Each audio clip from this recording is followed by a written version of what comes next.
मेरा नाम मोहम्मद आमिर खान है। आज मैं आपको बताता हूँ हायर का जो एसी है, अगर आप इसको हीटिंग पे इस्तेमाल कर रहे हैं तो इसमें से इंडोर में से अगर टिक टिक की आवाज़ आती है, उसकी रीज़न क्या है।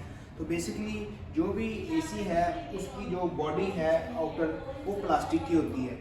जब आप उसको हीटिंग पे यूज़ करते हैं, हीटिंग पे जब यूज़ करने के साथ इसमें से गर्म हवा आती है, तो इसका जो प्लास्टिक है वो श्रिंक और एक्सपेंड यानी कि सिकुड़ता और फैलता है।